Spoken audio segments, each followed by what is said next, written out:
Hello, my name is Marilyn Fadal, and this is my presentation on the course Homiletics. We'll be discussing the effective ways to start your sermon.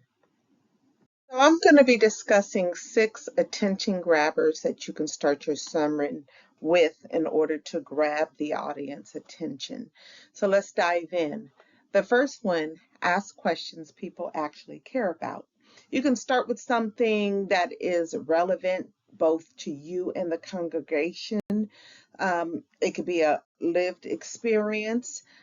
For example, have you ever felt like God was silent when you needed him most?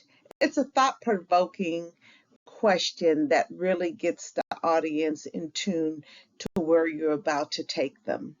Tactic is use a strong attention grabber statement, like something bold and memorable, like your greatest enemy this year would not be the devil, it would be your distraction. Something that sets the tone of curiosity for the audience to lean in. Number 3, start with facts or alarming statistics. There's so many statistics that we can pull into our sermon that are relevant for today. Um, Facts that make your message feel concrete and relevant and urgent. A perfect example is study shows the average person checks their phone 96 times a day. We all can relate to that. We all have phones. Even my 4-year-old knows how to check the phone. So it can be all inclusive and relative to everyone in the audience. So this is a perfect way to grab and get their attention for a sermon.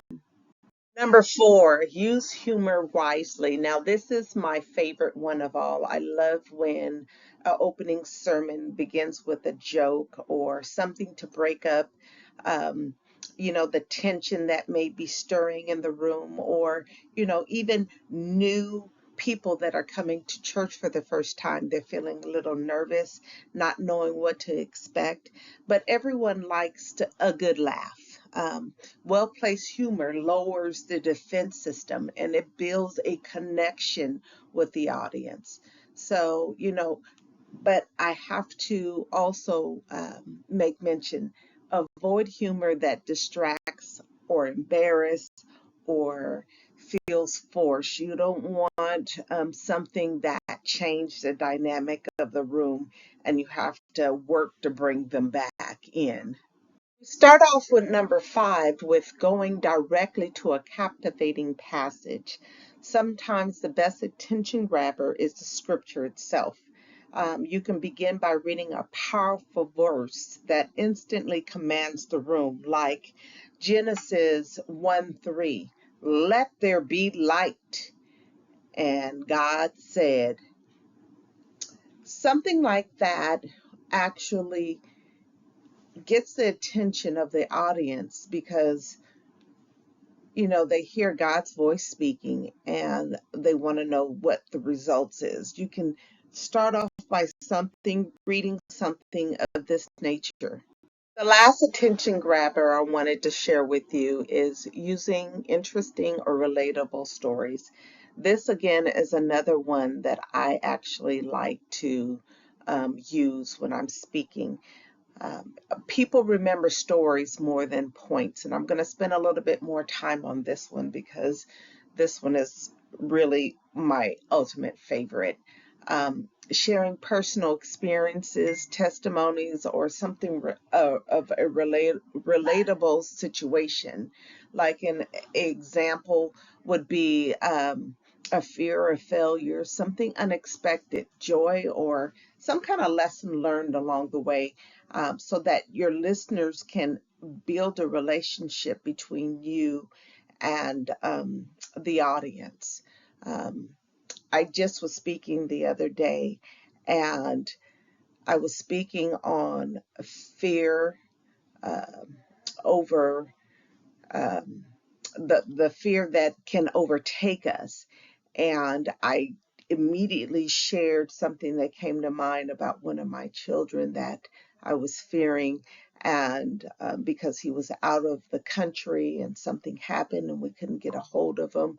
We didn't know what his situation was. And I noticed someone in the corner looking at me, and they looked at me intently. And later on, they came and spoke to me after I um, completed my presentation and said, hey, that's something that uh, I grapple with my kids, that I am unable to determine and what's going to happen to them once they leave out the house. So it was a great attention grabber.